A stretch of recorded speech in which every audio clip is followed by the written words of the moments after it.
নমস্কাৰ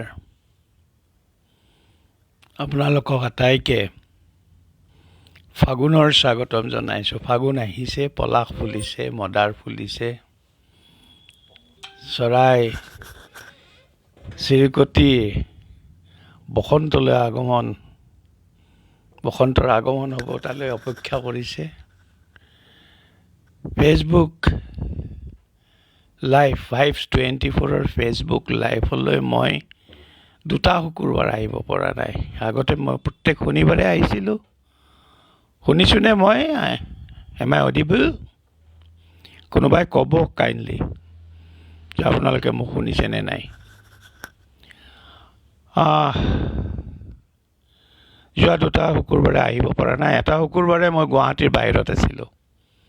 আহি পাওঁতে প্ৰায় নিশা ভালে পৰ হ'ল, সেইকাৰণে কৰিব নোৱাৰিলোঁ। আৰু কালি শুকুৰবাৰ মই টাইমত ঘৰ পোৱাহি নাই। যোৱা বেছ কিছুদিন মই প্ৰায় অঘৰীৰ দৰে হৈছোঁ। অন্যান্য কিবা কিবি কামত ব্যস্ত আছোঁ। ফেচবুক লাইভৰ আহিব পৰা নাই। 2 সপ্তাহ আগতে ফেচবুক লাইভে ঘোষণা কৰি দিছিল যে মই সৃষ্টি আৰু প্ৰেৰণাৰ বিষয়ে লিখিম। শুনা যোৱা নাই? Hello', am I audible? Hello', hello', Azarul শুনিছানে? Hello', hello',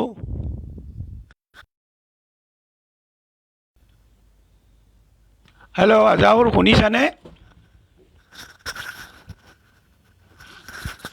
hello', hello', thank you. ঠিকে আছে এতিয়া? কোৱা প্লিজ। M I audible? 7 গৰাকীয়ে চাই আছে। মই বিশেষ কাৰো পৰা একো পোৱা নাই। অডিঅ'টো ঠিকে থাকিলে ভাল আছিলে। আকৌ এবাৰ আৰম্ভণিৰ পৰা কৈছোঁ। আজাহৰুল ঠিকে আছে না? শুনিছা না? প্লিজ। Okay thank you. আপোনালোক আটাইকে স্বাগতম জনাইছোঁ 524 ফেচবুক লাইভৰ এই প্ৰগ্ৰামলৈ আপোনালোকক সকলোকে স্বাগতম জনাইছোঁ। ঠাণ্ডা গ'লগৈ, এতিয়া লাহে লাহে গৰম পৰিছে। সৰস্বতী পূজা আহিল, বগৰী খোৱাৰ সময়। ফাগুন আহিল, গছবোৰ লঠঙা হৈছে, মদাৰ ফুলিছে, পলাশ ফুলিছে, চৰাই চিৰিকটি আনন্দ হৈছে, তেওঁলোকে বসন্তলৈ ৰৈ আছে। আপোনালোকৰ আটাইকে ফাগুন আৰু বসন্তৰ শুভকামনা যাচিছোঁ। মই যোৱা দুটা শুকুৰবাৰে ফেচবুক লাইভলৈ আহিব পৰা নাই, 524 এই প্ৰগ্ৰেমটোলৈ আহিব পৰা নাই। তাৰ মূল কাৰণটো হ'ল যে আগৰটো শুকুৰবাৰত মই গুৱাহাটীৰ বাহিৰত আছোঁ। এখন মিটিং কৰিবলৈ গৈছিলোঁ দূৰলৈ, গুৱাহাটীৰ পৰা বহু কিলোমিটাৰ দূৰলৈ। সভাৰ পৰা ঘূৰি অহাৰ পিছত ৰাতি প্ৰায় 9টা বাজি গ'ল। প্ৰগ্ৰেমটো কৰিব নোৱাৰিলোঁ। কালিও মই সঠিক সময়ত আহি ঘৰ নাপালোঁহি। এক প্ৰকাৰ বেছ কিছুদিন অঘৰীৰ দৰে হৈ আছোঁ। আপোনালোকৰ ওচৰত ক্ষমা বিচাৰিছোঁ। মোৰ বিষয়টো হ'ল আজিৰ বিষয়টো হ'ল সৃষ্টি আৰু প্ৰেৰণা। মই লিখোঁ আৰু মই কথা কওঁ। মই গান লিখোঁ, কবিতা লিখোঁ, গল্প লিখোঁ, উপন্যাস লিখোঁ, প্ৰবন্ধ লিখোঁ। বিশেষকৈ মই প্ৰবন্ধকাৰ। মোৰ বেছি উপন্যাস নাই। এই সুযোগতে আপোনালোকক কৈ থৈ দিলোঁ 524 শ্ৰোতা দৰ্শকসকললৈ যে মোৰ এখন ৰচনাৱলী ওলাইছে, নিৰ্বাচিত ৰচনাৱলী, য'ত 2খন উপন্যাস, এখন গল্পৰ কিতাপ, তাৰপিছত ভ্ৰমণ কাহিনী, আত্মজীৱনী এখন, মোৰ 2খন আত্মজীৱনী আছে, তাৰে প্ৰথমখন। তাৰপিছত মোৰ ভালেমান নাটক আছে। এই নাটকবিলাকৰ এখন নাটক, বিশেষ এখন নাটক, সৰু নাটক এখন তাত ছপাইছোঁ। মোৰ নাৰী বিষয়ক 2খন গ্ৰন্থ আছে, এই 2খন গ্ৰন্থ ছপাইছোঁ। তাৰে প্ৰথমখন হ'ল মোৰ ছোৱালীলৈ লিখা এখন চিঠিৰ সংকলন। তোমালৈ লিখিছোঁ তোমাৰ বিষয়ে, বিষয় মাথো নাৰী। এজনী গাভৰু ছোৱালী গাভৰু হোৱাৰ সময়ত যি ধৰণৰ মানসিক আৰু শাৰীৰিক দৈহিক যি পৰিৱৰ্তন হয়, তাৰ কাৰণে যিটো চাইক'লজিকেল কথা হয়, সেই কথাটোৰ বিষয়ে লিখিছোঁ। তাৰপিছত নাৰী বুলি মোৰ এখন বিখ্যাত কিতাপ আছে। বিখ্যাত এইকাৰণে কৈছোঁ যে এইখন বহুত মানুহে ভাল পাইছে। আৰু আজি মোৰ ওচৰলৈ নাৰী বিষয়ক গৱেষণা কৰা এগৰাকী গৱেষক আহিছিলে। তেওঁ সুধিছিলোঁ যে তুমি নাৰীৰ বিষয়ে গৱেষণা কৰিছা, চিমন ডি বুভিয়াৰ কোন জানানে? কৈছে নাজানো। দ্য ছেকেণ্ড ছেক্স পঢ়িছানে? নাই পঢ়া। তেতিয়াহ'লে তুমি নাৰীৰ বিষয়ে লিখিব নোৱাৰি, গৱেষণা কৰিব নোৱাৰা। প্ৰথমে তুমি চিমন ডি বুভিয়াৰৰ আত্মকাহিনী পঢ়া, তাৰপিছত দ্য ছেকেণ্ড ছেক্স পঢ়া, তাৰপিছত নাৰীৰ কি সমস্যা তাৰ সেই সম্পৰ্কে তুমি জানিব পাৰিবা। ঘটনাটো হ'ল মোৰ প্ৰায় 60খন কিতাপ আছে, 60 বুকছ। এটা সৰু সুৰা কথা নহয়। মই খুব ডাঙৰ লেখকো নহয় আৰু মই বিখ্যাত লেখকো নহয়। মই এনেকুৱা নহয় যে সাহিত্যিক হিচাপে কোনোবাই মোক চিনি পায়, মোক তেনেকৈ বৰ বিশেষ চিনি নাপায়। কাৰণ মই ৰাজনৈতিক প্ৰবন্ধ বেছিভাগ লেখোঁ আজিকালি। এটা সময়ত মই গান আৰু কবিতা লিখিছিলোঁ। মোৰ যৌৱনকালত মই গান লিখিছিলোঁ, অজস্ৰ গান, প্ৰেমৰ গান, দেশপ্ৰেমমূলক গান, গাঁৱৰ গান, সমাজৰ গান, এইবোৰ গান লিখিছিলোঁ, গীত লিখিছিলোঁ। তো গীতিকাৰ হিচাপে মোক বহুতে চিনি পায়। কবি হিচাপে মই অখ্যাত, কিন্তু মই কবিতা মই সদায় পঢ়োঁ, অলমষ্ট এভৰি ডে।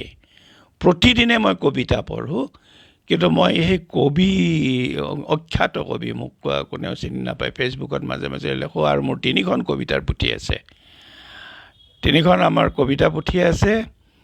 তৎসত্ত্বেও মই ভাবোঁ যে মই কবি নহয়, কিন্তু কবিতা পঢ়ি ভাল পাওঁ। মোৰ প্ৰিয় কবি হ'ল, আপোনালোক কৈছিলোঁ, মোৰ প্ৰিয় কবি বহুত পুৰণি, তেওঁ একেবাৰে বহু শতিকা আগৰ কবি, তেওঁ হ'ল মিৰ্জা গালিব। মিৰ্জা গালিব মোৰ প্ৰিয় কবি। আৰু মই প্ৰায় নিশা মই মিৰ্জা গালিবৰ 2 বা 3টা শায়েৰী নপঢ়িলে মোৰ টোপনি নাহে। ঠিক তেনেকৈ আমাৰ অসমতো ভালেমান মোৰ প্ৰিয় কবি আছে। তাৰ ভিতৰত বেংগলৰ ভালেমান প্ৰিয় কবি আছে। জীৱনানন্দ দাস মোৰ প্ৰিয় কবি, সুনীল গংগোপাধ্যায় মোৰ প্ৰিয় কবি, এনেকুৱা অজস্ৰ কবি আছে। বাংলাদেশৰ কবি আছে, বিদেশৰ কবি আছে। হৌচি মিন মোৰ প্ৰিয় কবি, নেৰুদা মোৰ প্ৰিয় কবি, এই ধৰণৰ কথা। যি নহওক, মই লেখোঁ, মই গল্প লেখোঁ, উপন্যাস লেখোঁ, কবিতা লেখোঁ, গীত লেখোঁ, ৰাজনৈতিক প্ৰবন্ধ লেখোঁ, বিজ্ঞান ভিত্তিক লেখোঁ, নাটক লেখোঁ। নাটক মোৰ সৰু সুৰা নাটক প্ৰায় 50খনমান আছে, ৰেডিঅ'ৰ নাটক, এইবিলাক বেছিভাগ চবেই লিখিছোঁ, কিন্তু মই লেখক নহয়, সাহিত্যিক নহয়। এটা কথা হ'ল যে মোৰ বিষয়বস্তুটো আছিল সৃষ্টি আৰু প্ৰেৰণা। যদি কোনোবাই মোৰ লেখা পঢ়ে, যেনে মই আগতে সপ্তাহত 2টাকৈ আৰ্টিকল লিখিছিলোঁ, তাৰ আগতে বহুত আৰ্টিকল লিখিছিলোঁ, প্ৰায়বিলাক কাগজত মই লিখিছিলোঁ আৰু প্ৰায়বিলাক আলোচনীত লিখিছিলোঁ। এতিয়া মই কোনো আলোচনীত নিলিখোঁ, কেৱল এখন দৈনিক বাতৰি কাকতত প্ৰতি শুকুৰবাৰে মোৰ প্ৰথম পৃষ্ঠাত এটা লেখা ওলায়, লিখোঁ। এই যে লিখোঁ, এটা সময়ত আমি পইচাৰ কাৰণে লিখিছিলোঁ। মোৰ মনত আছে, পইচা পাম, 150 টকা পাম, 200 টকা পাম। বিজ্ঞান জয়ন্তীত লিখিলে 150 টকা পাওঁ। তাৰপিছত আৰু অন্য আছাম ট্ৰিবিউনত 400-500 টকা দিয়ে, ক'ৰবাত 200 দিয়ে, ক'ৰবাত 250 দিয়ে। সম্মানিত প্ৰায় ৰেগুলাৰ লিখিছিলোঁ বহু বছৰ। তাৰপিছত আজিৰ বাতৰিত বহু বছৰ, 7 বছৰ লিখিছোঁ মই নতুন দৈনিকত প্ৰত্যেক সপ্তাহত। তো পইচা পাইছিলোঁ। মোৰ মনত আছে যে মই এবাৰ চিকিৎসা কৰিবলৈ, মোৰ তেতিয়া 1,500 টকা দৰমহা, কিন্তু মই 5,000 টকা লেখকৰ মাননি পাইছোঁ। মোৰ এটা ঘৰো প্ৰায় তেনেধৰণৰ হৈছে, কিতাপ বেচা পইচাৰে। তো পইচাৰ কাৰণে কিন্তু কেতিয়াও লেখা নাই। পইচা পালে ভাল লাগে। এতিয়া খুব বাতৰি কাকতৰ মালিকবিলাকে খুব বেছি পইচা নিদিয়ে, মাজে মাজে দিয়ে অলপ চলপ পইচা, তাক হিচাপ কৰি নাথাকোঁ কিমান পইচা পাইছোঁ, কিন্তু লেখোঁ। কিয় লেখোঁ? এই যে ফেচবুক লাইভত মই আহিছোঁ কথা ক'বলৈ, 2 সপ্তাহ মই কথা কোৱা নাই, মোৰ মনটো বেয়া লাগি আছে। আজি ততাতৈয়াকৈ আহি মই ফেচবুক লাইভত আছোঁ, মই কথা কৈছোঁ, তাৰ কাৰণটো কি? 524 মোক পইচা নিদিয়ে। পইচাটো একো ডাঙৰ কথা নহয়ও, মই অনুপ্ৰাণিত হৈছোঁ কিবা কাৰণত। somebody inspires me, কোনোবাই মোক অনুপ্ৰাণিত কৰিছে, আৰু সেইকাৰণে মই 524লৈ আহোঁ, আৰু সেইকাৰণে মই অগ্ৰদূতত লিখোঁ বা আন ক'ৰবাত লিখোঁ, মই গীত লিখোঁ, কোনোবাই শুনে কোনোবাই নুশুনে, মই লিখোঁ। কিন্তু লিখিবলৈ এটা প্ৰেৰণা লাগে। প্ৰেৰণা কেনেধৰণৰ? যেনে মই লিখাটো, মোৰ শুকুৰবাৰৰ লিখাটো ওলোৱাৰ লগে লগে দিনটোত প্ৰায় 50টামান ফোন কল পাওঁ, কেতিয়াবা 20টা, কেতিয়াবা 10টা ফোন। এই ফোন কল যে কৰে, এটা 90 বছৰীয়া বয়সস্থ লোকে মোক ফোন কল কৰে শিলচৰৰ পৰা, এই হোজাইৰ পৰা বা কাজী এগৰাকীয়ে কৰে, তেনেকৈ অসমৰ প্ৰায় ঠাইৰ পৰা, ধুবুৰীৰ পৰা কৰে, বৰপেটাৰ পৰা কৰে, গোৱালপাৰাৰ পৰা কৰে, নগাঁৱৰ পৰা কৰে, গোলাঘাটৰ পৰা 2জন মানে প্ৰায় ৰেগুলাৰ মোক ফোন কৰে, ডিব্ৰুগড়ৰ পৰা কৰে, যোৰহাটৰ পৰা কৰে, এনেকৈ লখিমপুৰৰ পৰা, ধেমাজিৰ পৰা, মানে নিয়মিত ফোন কৰা মানুহ আছে, তেওঁলোকে মোক ফোন কৰে। এই ফোন কলটো শুকুৰবাৰে ৰাতিপুৱা ওলোৱা কাগজখনৰ পিছত যে ফোন কলবোৰ এটাৰ পিছত এটা কৈ আহে, সেইটো মোৰ প্ৰেৰণা, জীয়াই থকাৰ প্ৰেৰণা। মই কেৱল লিখাৰ প্ৰেৰণা নহয় যে মই জীয়াই থাকিবলৈ, তেওঁলোকে কয় আপুনি 100 বছৰ জীয়াই থাকক। মই জানো মই বেছিদিন জীয়াই নাথাকোঁ, এজন মই বা বেমাৰী মানুহ বেছিদিন জীয়াই নাথাকোঁ, কিন্তু তেওঁলোকে কয় আপুনি 100 বছৰ জীয়াই থাকক। 100 বছৰ জীয়াই মই নাথাকোঁ, কিন্তু তেওঁলোকে যে কয়, তেওঁলোকৰ কাৰণে জীয়াই থকাৰ কথাটো ভাবোঁ। তেওঁলোকে যে কয় আপোনাৰ লেখাটো পঢ়ি ভাল লাগিছে, আজিও মই প্ৰায় 8-10টামান ফোন কল পাইছোঁ কালিৰ মোৰ লেখাটোৰ কাৰণে। বৰ ধুনীয়াকৈ কৈছে যে ইমান ভালকৈ লিখিছে, আজিৰ লেখাটোৰ বিষয়টো বৰ বিতৰ্কিত আছিলে, সেইটো আমাৰ এগৰাকী দেশৰ এজন মুৰব্বী শাসকে কৈছিল, আন্দোলনজীৱী কোন বুলি এই কথাটো ৰাজ্যসভাত কৈছিল, আৰু এই তাকে লৈ মই লেখাটো লিখিছোঁ। এনেধৰণৰ লেখা লেখোঁ কাৰণেই বহুতে মোক নেতিবাচক মানুহ বুলি কয়, নিগেটিভ মানুহ বুলি কয়। মই নিগেটিভ নহয়, আই এম পজিটিভ। যে চাওক, এই যে মই কালিৰ লেখাটো লিখিছিলোঁ, আন্দোলনজীৱী কৈছে যে যি কিছুমান মানুহ আছে, কথাটো কোৱা হৈছে, বিশিষ্ট নেতাগৰাকীয়ে কৈছে যে কিছুমান মানুহ আছে তেওঁলোকে আন্দোলনেই কৰে, আন্দোলন কৰিয়ে তেওঁলোক জীয়াই থাকে। হয়, কৰে, কিন্তু যিয়ে কৈছে তেওঁ এটা সময়ত আন্দোলন কৰিছিলে, নেলছন মেণ্ডেলাই আন্দোলন কৰিছিলে, বৰৰপচনে আন্দোলন কৰিছিলে, মহাত্মা গান্ধীয়ে আন্দোলন কৰিছিলে, মাৰ্টিন লুথাৰ কিং আন্দোলন কৰিছিলে, মাদাৰ টেৰেছাই আন্দোলন কৰিছিলে। এতিয়া অজস্ৰ মানুহ আছে পৃথিৱীত যি আন্দোলন কৰিছে। অসমত, ভাৰতবৰ্ষত স্বাধীনতা আন্দোলন হৈছিলে। স্বাধীনতা আন্দোলনততো আমাৰ বিখ্যাত ভাৰতবৰ্ষৰ বিখ্যাত নেতাসকলে স্বাধীনতা আন্দোলন কৰিছিলে, সেইকাৰণেতো আমি স্বাধীন হৈছোঁ। মহাত্মা গান্ধী যদি আন্দোলন নকৰিলে হয় আমি স্বাধীন নহ'লোহেঁতেন। তো অসমৰ কথা কি কৈছোঁ, অসমত যদি স্বাধীন নকৰিলে হয়, অসমত এটা সময়ত আমাৰ মাতৃভাষা অসমীয়া নাছিল, মাতৃভাষা অসমীয়া আছিল কিন্তু চৰকাৰী ভাষা অসমীয়া নাছিল। তেতিয়া আমাৰ বঙলা চলিছিলে, আমি অসমীয়া ভাষা মাতৃভাষাটোক চৰকাৰী ভাষা কৰিবলৈ আন্দোলন কৰিছোঁ, ভাষাৰ মাধ্যম অসমীয়া কৰিবলৈ আন্দোলন কৰিছোঁ। কোনোবাই আকৌ নিজৰ ভাষাৰ কাৰণে আন্দোলন, বড়োসকলে আন্দোলন কৰিছে, কাৰ্বিসকলে কৰিছে, সকলো জনগোষ্ঠীয়ে কৰিছে। এই যে right, that is a right, it is my right, we have a constitution, কনষ্টিটিউশ্যনত লিখা আছে হোৱাট ইজ মাই ৰাইট, আৰু সেই ৰাইটটোক লৈ আন্দোলন কৰাটো এটা সৎ আৰু সমাজ সচেতন মানুহৰ কথা। যেনে আমাৰ ৰিফাইনাৰীটো আন্দোলন কৰিছিল, বৰুৱাহঁতে আন্দোলন কৰিছিল, ৰিফাইনাৰী পাইছিলোঁ। অসম আন্দোলনৰ ফলত আমি কলাক্ষেত্ৰ পাইছোঁ, IIT পাইছোঁ, তেজপুৰ ইউনিভাৰ্চিটি পাইছোঁ, অসম ইউনিভাৰ্চিটি পাইছোঁ, এনেকুৱা হৈছে। এতিয়া আন্দোলনৰ কথা ক'লে বহুতে যদি কয় এটা তোমালোকে আন্দোলনেই কৰি আছা, আমাৰ এতিয়া চৰকাৰখনততো বেছিভাগেই আন্দোলন কৰা মানুহ, গতিকে তেওঁলোকে আন্দোলন কৰিয়ে নেতা হৈছে। তো আন্দোলন মানেই বেয়া কথা নহয়, ইটছ এ ৰাইট। আৰু সমগ্ৰ বিশ্বত অধিকাৰ সাব্যস্ত কৰিবলৈ সময়ে সময়ে, যেনে পল ৰবচনে, মাৰ্টিন লুথাৰ কিঙে, যেনেকৈ নেলছন মেণ্ডেলাই, এই যে কৃষ্ণাংগসকলৰ যি ৰাইট, যি অধিকাৰ, মানুহ হিচাপে জীয়াই থকাৰ যি অধিকাৰ, সেই অধিকাৰ সাব্যস্ত কৰিবলৈ তেওঁলোকে আন্দোলন কৰিছিলে মই কালি লেখাতে এইটো লিখিছিলোঁ মই আপাহঁতে কৈ থৈ দিলোঁ আৰু বহুতে ভাল পাইছে আৰু সেইকাৰণে মই ভাবিছোঁ যে মই আকৌ লিখিম বহুতে বেয়াও পাইছে যে আপুনি সদায় শাসক চৰকাৰৰ বিৰুদ্ধে কয় হয় মই কওঁ যেতিয়া একদম আদিতে ইউনিভাৰ্চিটিত পঢ়ি থাকোঁতে যেতিয়া কংগ্ৰেছ চৰকাৰ আছিল তেওঁলোকৰ বিৰুদ্ধে কৈছিলোঁ তাৰপিছত যেতিয়া আন্দোলন কৰি অগপ চৰকাৰ হ'ল মই তেওঁলোকৰ বিৰুদ্ধে কৈছিলোঁ যিটো বেয়া পাওঁ তেওঁলোকক সেইটো সকীয়াই দিওঁ সেইটো লিখিছিলোঁ তাৰপিছত আকৌ কংগ্ৰেছ চৰকাৰৰ বিৰুদ্ধে ক'লোঁ তাৰপিছত এতিয়া বিজেপি চৰকাৰ আছে তেওঁলোকৰ বিৰুদ্ধে ক'লোঁ মোৰ এইটো কোৱাটো অধিকাৰ আৰু মই কোৱা উচিত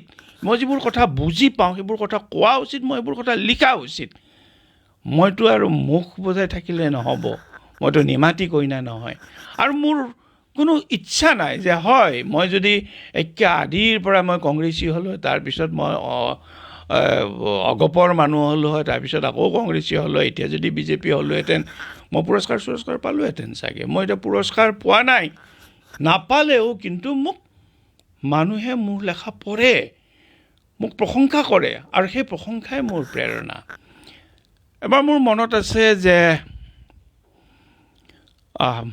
মই চৰকাৰী বিষয়া আছিলোঁ এটা সময়ত মই চৰকাৰী বিষয়া থাকোঁতে মোৰ যিজন ডাইৰেক্টৰ তেওঁ মোক খুব ভাল পাইছিলে আৰু মই চৰকাৰী বিষয়াৰ চাকৰি বেছিদিন নকৰিলোঁ মই শিক্ষা বিভাগৰ চৰকাৰী বিষয়া আছিলোঁ নকৰিলোঁ যদিও পৰৱৰ্তী সময়ত মই কলেজত শিক্ষক হ'বলৈ গুচি আহিলোঁ তাৰ পিছতো কিন্তু চৰকাৰৰ সকলো সময়তে মই কাম কৰি দিছোঁ ইন এ চেন্স যে তেওঁলোকৰ যিবোৰ সুবিধা হয় সেইবোৰ তেওঁলোকৰ যিবোৰ এক্সিষ্টিং অফিচাৰ্ছ আছে তেওঁলোকে সেইটো কৰিব পৰা নাই গাড়ী এখন পঠিয়াই দিয়ে ডাইৰেক্টৰে তাৰপিছত মোক লৈ আহে আৰু মই এদিন তেওঁলোকৰ লগত থাকি কামটো কৰোঁ তো মোক বেয়া নালাগে সেইটো কাম কৰিবলৈ তো তেখেত যেতিয়া ঢুকাল সেই বিশিষ্ট মানে বিষয়াগৰাকী যেতিয়া ঢুকোৱাৰ সময়ত আন এগৰাকী বিশিষ্ট শিক্ষাবিদ আমি এখন সভাত কথা পাতি আছিলোঁ তাৰপিছত সভা শেষৰ পিছত তো তেখেতে ক'লে দিনেশ তুমি অমুকৰ ঘৰলৈ গৈছা নেকি তেওঁ ঢুকোৱাৰ পিছত মই ক'লোঁ ছাৰ যোৱা নাই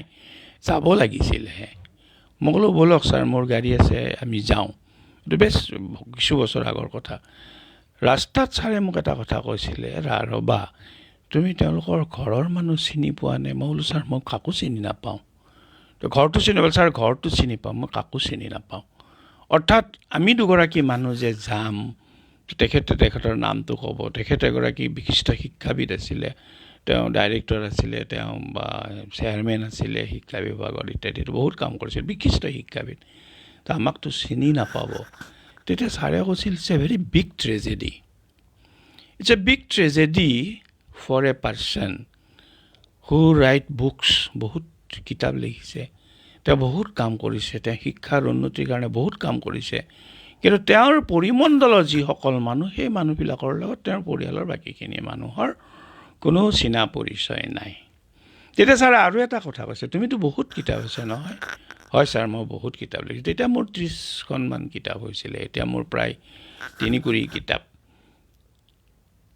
এতিয়া মোৰ প্ৰায়ে মনত পৰে অলপতে এখন কিতাপ লিখিছোঁ মই আপোনালোকক ক'লোঁ যে প্ৰকাশ হৈছে আৰু কোনোবাই কিনিব বুলিও কৈছে মই এইখন কিতাপ মই স্পষ্টভাৱে কৈছোঁ কোনো প্ৰকাশকে প্ৰকাশ কৰা নাই যথেষ্ট পইচা খৰচ কৰি এইখন কিতাপ লিখা হৈছে মোৰ পৰিবাৰে এইখন কিতাপত সহায় কৰিছে আৰু আন কিছুমানে সহায় কৰিছে তো মই লিখিছোঁ তো ঘটনাটো হ'ল মই যদি মৰি যাওঁ কাইলৈ মৰি যাওঁ পৰহিলৈ মৰি যাওঁ 2 বছৰ আগত বা 5 বছৰ আগত বা 10 বছৰ পিছত যদি মই মৰি যাওঁ মৰি যোৱাৰ পিছত মোৰ একো নাথাকে মোৰ ঘৰ দুৱাৰ মাটি সম্পত্তি এইবোৰ মোৰ মই চৌখিন মানুহ এই মোৰ কাপোৰ কানি এইবোৰতো একেবাৰে কোনো কামত নোহোৱা বস্তু হ'ব কি থাকিব মোৰ কিতাপবোৰ থাকিব মই আধা লেখা মোৰ পাণ্ডুলিপিবিলাক থাকিব মোৰ লাইব্ৰেৰীটো থাকিব মোৰ যিবোৰ প্ৰকাশিত কিতাপ সেই কিতাপবোৰ থাকিব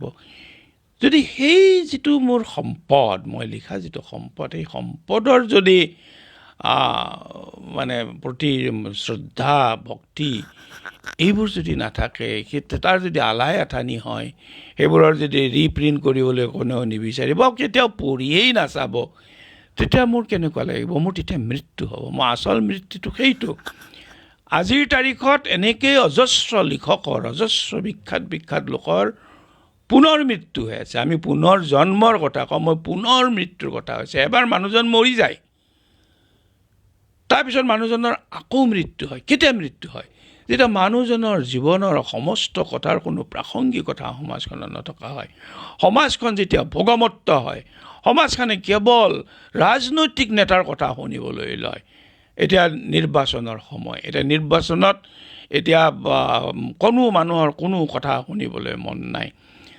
চৰকাৰে লেখকক সম্বৰ্ধনা জনাইছে, চৰকাৰে আৰু কাৰোবাক টকা পইচা দিছে, আৰু বিভিন্ন ধৰণৰ চাকৰি বাকৰি দিছে। চাকৰিৰ ক্ষেত্ৰত এতিয়া কথা ওলাইছে যে হয় 15 বছৰ 20 বছৰ 30 বছৰ ধৰি বহুতে চাকৰি কৰি আছিলে, তেওঁলোকক বিনা পইচাই চাকৰি কৰি আছিল, তেওঁলোকৰ দৰমহা হোৱা নাছিল। কিন্তু এইবাৰ চৰকাৰে তেওঁলোকক চাকৰিটো চৰকাৰী কৰিলে, তেওঁলোকে দৰমহা পাব। 20 বছৰ নাপালেও আৰু 10 বছৰ বা 20 বছৰ পাব বা 15 বছৰ পাব। সেইটো তেওঁলোকৰ কাৰণে এটা আশাৰ কথা। মই কালি নিউজত দেখিছোঁ বহুতে আশাভংগ হৈছে, একাংশৰ চাকৰি নিয়মীয়া হ'ল। কিন্তু এটা ভয়ানক কথা যে তাই নিউজত দেখিছোঁ কালি যে মোৰ গাঁৱতে এখন স্কুল, তাৰ 4জন শিক্ষকৰ চাকৰি নিয়মীয়া হ'ল, কিন্তু স্কুলখন বন্ধ কৰি দিলে। ল'ৰা ছোৱালীবোৰ ক'ত যাব নাযায়? 4জন শিক্ষকক অন্য এখন ডাঙৰ স্কুললৈ। মই তেনেকুৱা দেখিছোঁ যে যিবিলাক গাঁৱত ৰাইজে স্কুলবোৰ পাতিছিলে, ৰাইজে মাটি দিছিল, ৰাইজে ঘৰ সাজি দিছিলে, ৰাইজে শিক্ষকক পইচা দিছিলে।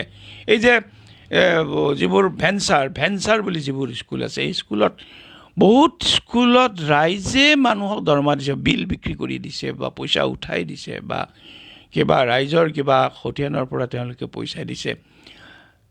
সেইবোৰ স্কুল, ৰাইজে পতা স্কুলবোৰ বন্ধ হৈ গ'ল। কৈ দিছে যে ডেপুটি কমিশ্যনাৰ চব চাবি কাঠি গতাই দিব লাগিব। এইবোৰ কথা আমি তাৰ বিৰোধিতা কৰোঁ, কৰা উচিত। প্ৰত্যেক মানুহে বিৰোধিতা কৰা উচিত। উই শুড নট একচেপ্ট ইট। আমি একচেপ্ট কৰিব নালাগে যে ৰাইজে পতা স্কুল তোমালোকে কেলে বন্ধ কৰি দিবা? শিক্ষকক দিছা, তাতেই দিয়া, স্কুলখন চলক, তাৰো ওচৰে পাঁজৰে ল'ৰা ছোৱালী আছে। শিক্ষাক লৈ কোনো অৰ্থনৈতিক হিচাপ কিতাপ হ'ব নোৱাৰে। অমূল্য সম্পদ, শিক্ষা অমূল্য সম্পদ। আৰু শিক্ষাৰ প্ৰতি মানুহৰ এটা আগ্ৰহ আছে, মানুহে শিক্ষক হ'ব বিচাৰে। আমাৰ দিনত আমি বহুত ভাল ল'ৰা ছোৱালী আছিলোঁ, ফাৰ্ষ্ট ক্লাছ হৈ পাছ কৰিছোঁ, গ'ল্ড মেডেল পাইছিলোঁ। আমি যদি ভাবিলোহেঁতেন, মইতো চৰকাৰী চাকৰিয়েই পাইছিলোঁ, I was a government officer, class 1 gazetted officer আছিলোঁ। মই কৈছিল তেতিয়া, মই যেতিয়া ৰেজিগনেশ্যন দিওঁ তেতিয়া ডাইৰেক্টৰে কৈছিল, তই এইটো চাকৰি ৰেজিগনেশ্যন কিয় দিয়, 10 বছৰ পিছত তই ডাইৰেক্টৰ হবি। মই কৈছোঁ আই ৱাজ নট ইণ্টাৰেষ্টেড, মই চাকৰিটোত মোৰ ইণ্টাৰেষ্ট নাই। যে কি হবি তই? বোলে শিক্ষক হবি। মইতো শিক্ষক হৈছিলোঁ, মই কটন কলেজৰ প্ৰফেচাৰ আহিছিলোঁ। কটন কলেজৰ প্ৰফেচাৰৰ চাকৰি এৰিতো মই ইয়াতে আহিছোঁ এইটো চাকৰি কৰিবলৈ। তইতো এতিয়া তই আৰম্ভণিতে তই পাছ কৰিয়ে তই চৰকাৰী বিষয়া হৈছ, তইতো কম পৰে। মই কৈছোঁ ছাৰ, মোৰ কৰিবলৈ মন নাই চাকৰিটো। কি কৰিবি? মই কৈছোঁ মই শিক্ষক হ'ম।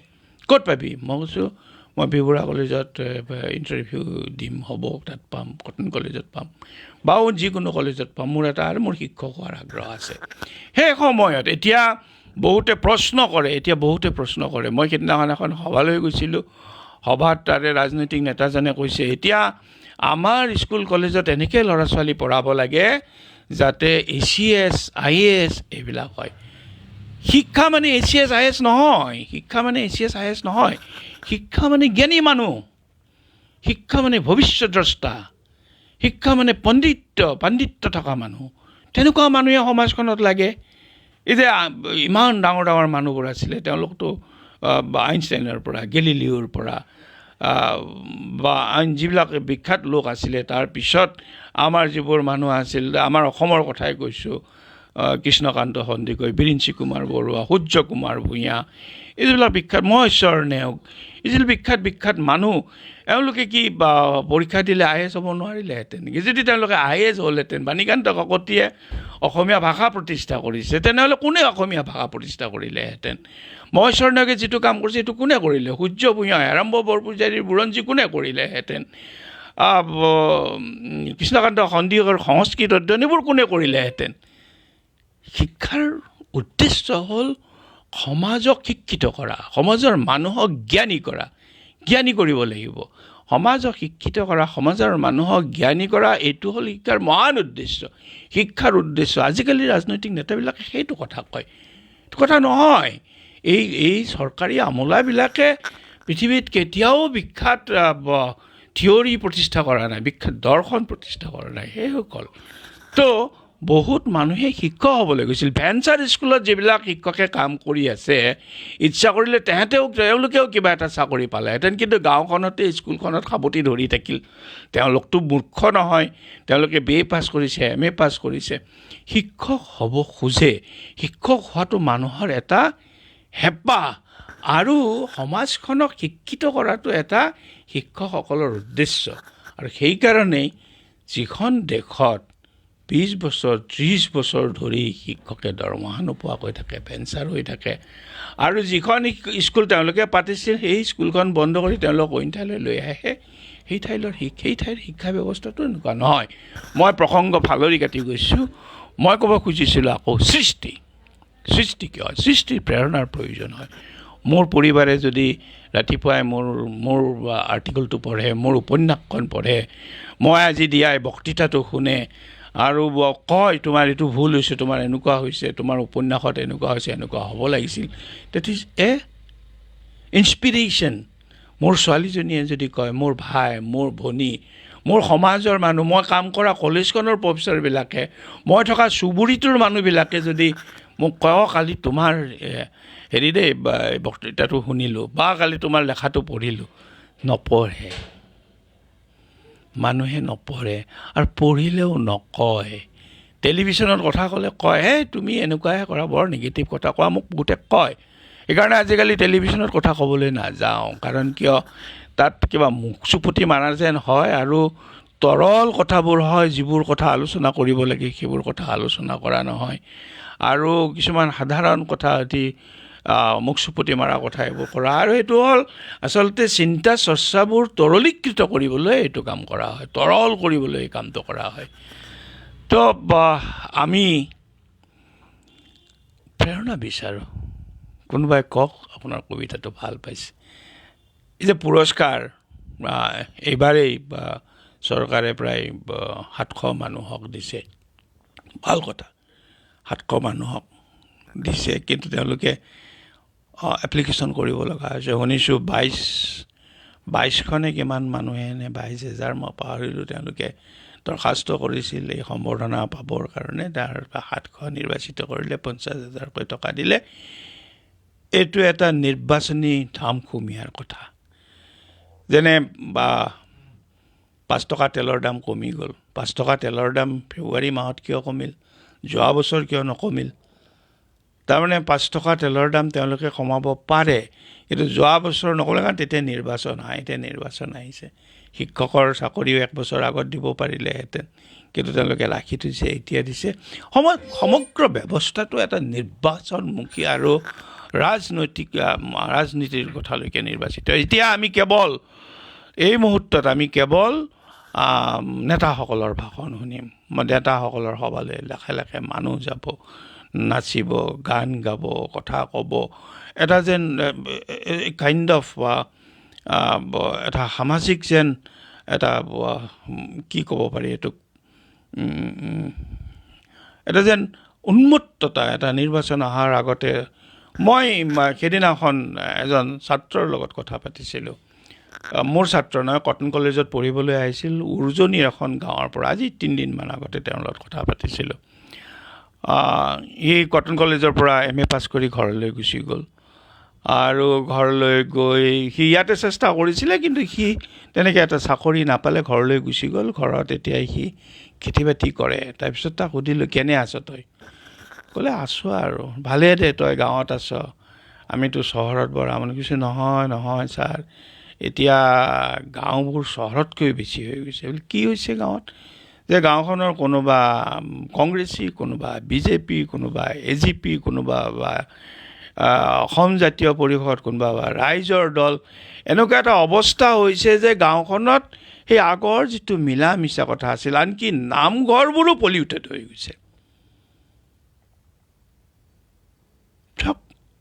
আহিব মন্ত্ৰী যাব মন্ত্ৰী, আহিব দল যাব দল, আহিব চৰকাৰ যাব চৰকাৰ। আমি মানুহবোৰ জীয়াই থাকিম একে জেগাত, আমি একে জেগাত থাকিম। এই নিৰ্বাচনৰ আগে আগে বিভিন্ন ধৰণৰ কথা বতৰা হয়, হিন্দু মুছলমানৰ ভেদাভেদ হয়, ট্ৰাইবেল নন ট্ৰাইবেলৰ ভেদাভেদ আৰু বিভিন্ন ধৰণৰ বাতৰি প্ৰচাৰ হয়, বাতৰিত মানুহ মানে বিভ্ৰান্ত হয়।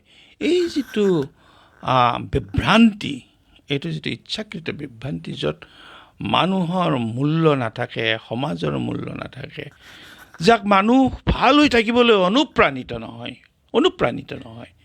মই অনুপ্ৰাণিত নহয়, লিখক হ'বলৈ মই মুষ্টিমেয় মানুহ। 50,000 যদি কাগজ ছপা হয়, বেছিভাগ মানে ফ্ৰণ্ট পেজতে মোৰ লেখাটো ওলায়, বেছিভাগ মানুহে মোৰ লেখাটো নপঢ়ে। তাৰপিছত হেডলাইন যিবোৰ আহিব, কোন মন্ত্ৰীয়ে ক'ত কি কথা ক'লে সেইবোৰ পঢ়ি যাব, কোনে কাক গালি পাৰিলে, অসভ্য কথা ক'লে সেইবোৰ ওলাই যাব, আৰু মানুহে বাকী আৰু নপঢ়িবই। আমি যে লেখোঁ, প্ৰথম পৃষ্ঠাত এটা বা দুটা আৰ্টিকল ওলায় বা মাজৰ পৃষ্ঠাত সম্পাদকীয় পৃষ্ঠাত আছে, এইবোৰ আৰু পঢ়া শুনা নকৰে। আৰু দিছ ইজ আনইনস্পায়াৰিং চিটুৱেশ্যন। সমাজত এতিয়া আনইনস্পায়াৰিং চিটুৱেশ্যন এটা হৈছে, আৰু এইটো আগতকৈ এতিয়া বেছি হৈছে। এতিয়া যিকোনো গাঁৱলৈ যাওক, যিকোনো ঠাইলৈ যাওক, এটাই মানুহৰ আলোচনা নিৰ্বাচনটো যোৱা বছৰো আহিছিল, তাৰ আগৰ বছৰ আহিছিল। লাষ্ট 60-70 ইয়াৰ্ছটো নিৰ্বাচন চলি আছে। 60-70 ইয়াৰ্ছে দল আহিছে, প্ৰধানমন্ত্ৰী আহিছে, মুখ্যমন্ত্ৰী আহিছে, মন্ত্ৰী আহিছে, কোনে কাক মনত ৰাখি আছে? আমি কোনেও কাকো মনত ৰাখি থকা নাই। কিন্তু we are not inspiring to those people. আমি সূৰ্যকান্ত ভূঞাক ইনস্পায়াৰ কৰা নাই, আমি হেৰম্ব বৰপূজাৰীক ইনস্পায়াৰ কৰা নাই। আনকি আমি বিষ্ণু ৰাভা, জ্যোতি প্ৰসাদ, ভূপেন হাজৰিকা, এখন আৰু মৃত্যুৰ সময়ত তেওঁৰ কিবা এখন সভা পাতিলোঁ, চাকি বন্তি জ্বলালোঁ, এইটো নহয়। কিমানজন অসমীয়া মানুহে জ্যোতিপ্ৰসাদৰ কবিতা, জ্যোতিপ্ৰসাদৰ নাটক, জ্যোতিপ্ৰসাদৰ চিনেমা, জ্যোতিপ্ৰসাদৰ গীতত থকা যি দৰ্শন তাৰ দ্বাৰা ইনস্পায়াৰ হৈছে? নাই হোৱা। কিমানজন মানুহে ভূপেন হাজৰিকাৰ গীত শুনি ভাল পোৱা, কিমানজন মানুহে ভূপেন হাজৰিকাৰ গীতৰ কথা বুজি পাইছে? নাই বুজি পোৱা।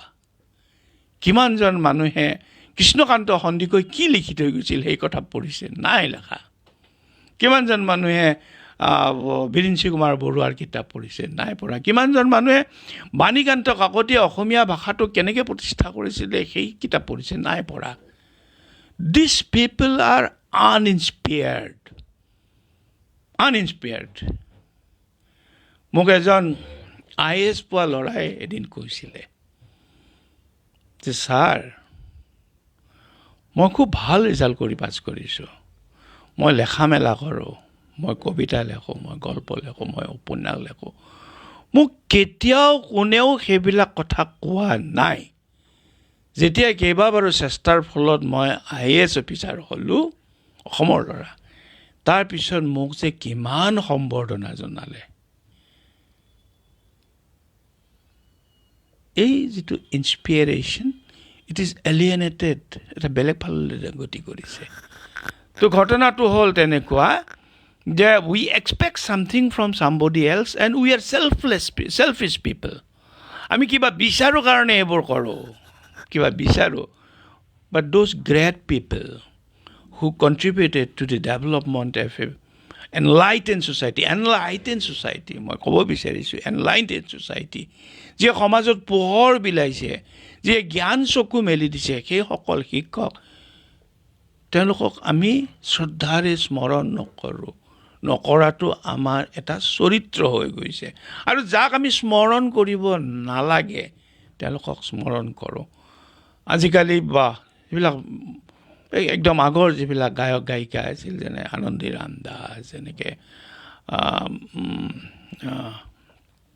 পাহৰিছোঁ, যিবিলাক বিখ্যাত গায়ক গায়িকা আছিল, তেওঁলোকৰ গান চানবোৰ আজিকালি নুশুনে কিয়?